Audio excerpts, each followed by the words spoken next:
गुजराती लोग बैठे हैं, गुजरात का उदाहरण देती हूँ। रानी नायिका देवी 12वीं शताब्दी में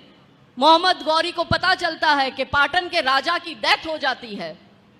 तो मोहम्मद गौरी आबू की घाटी पर अपनी सेना लेके आता है और अपने सैनिक, अपना जो दूत है उसको बोलता है, क्योंकि इन लोगों में तो महिलाओं को कमजोरी माना गया है, हमारे धर्म में नारी शक्ति कहा गया है, इनमें क्या कहा गया है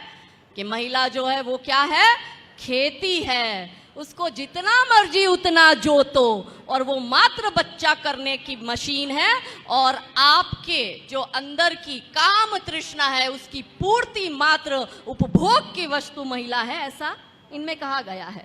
तो ये बाबर, औरंगजेब, खिलजी की औलादों को भी, मोहम्मद गौरी की औलादों को भी यही लगता था कि ये आर्य भूमि की आर्य वीरा भी एक तुच्छ नारी तो है, उपभोग की वस्तु तो है। तो उसके दूत को भेजा, दूत गया रानी नायिका देवी के पास, जो हमारी पाटन की रानी,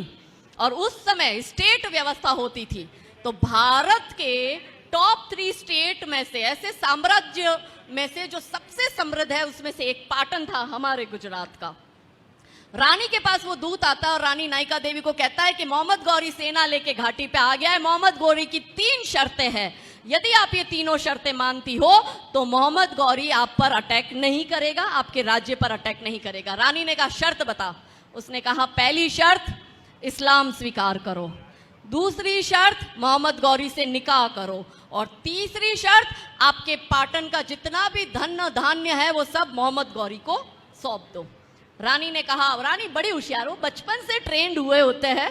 अब की तरह थोड़ी है, अभी हम सिर्फ नाम में हैशटैग महिला शक्ति है, एक्चुअली में हम सबसे कमजोर समाज है।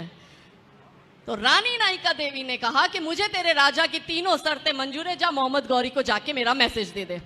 रानी ने बुलाया अपने सेनापति को और कहा चल मुझे बता कितने हाथी है, कितने घोड़ा है, कितने सैनिक अभी लड़ने को तैयार है, और आसपास कि कितने राजा अभी हमारे साथ जुड़कर युद्ध करने को तैयार है, क्योंकि उस समय भी MOU होता था, संधियां होती थी कि किसी एक राजा पर अगर अटैक होता है तो आसपास के जिससे संधि हुई है वो उसी समय उस युद्ध में शामिल होगा। सेनापति कमजोर, वो डर गया, उसने रानी को कहा, हमने रानी लक्ष्मीबाई की कहानी तो सुनी कि रानी पीछे 1857 में अपना छोटा सा बच्चा बांधकर युद्ध लड़ने अंग्रेजों से गई, मगर रानी नायिका देवी तो 12वीं शताब्दी में छोटा सा उनका बच्चा। सेनापति ने कहा कि आप तो, आपका छोटा सा बच्चा, आप विधवा, आप क्या ही कर लोगी, और उसकी सेना देखो, आपकी सेना देखो, आप तो ये युद्ध लड़ना और जीत भी नहीं सकती।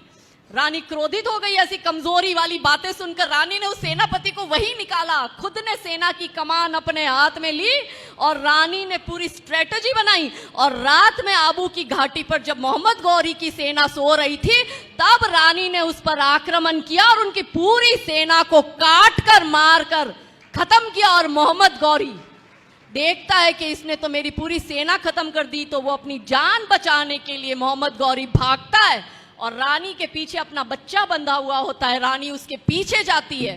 और रानी देखती है कि वो मेरी पहुंच से थोड़ा दूर हो गया है, तो रानी के हाथ में जो बड़ी सी कटार थी, रानी ने वही मोहम्मद गौरी को पीछे से मारी, और मोहम्मद गौरी सीधा सिंध जाके रुका, और उसको पता चला कि ये रानी ने मुझे, जिस जगह रानी की कटार लगी है, इसने तो मुझे आजीवन नपुंसक बना के भेज दिया है। ऐसी थी हमारी योद्धा नारियां। हम इनकी गौरव गाथा सुनाते नहीं, बॉलीवुड वाले इन पे फिल्म बनाते नहीं, माता पिता सिखाते नहीं, स्कूल कैरिकुलम में तो बाबर से लेके औरंगजेब की पीढ़ियां रटवा दी जाती है, तो बच्चियों को रानी नायिका देवी का इतिहास बताएगा कौन?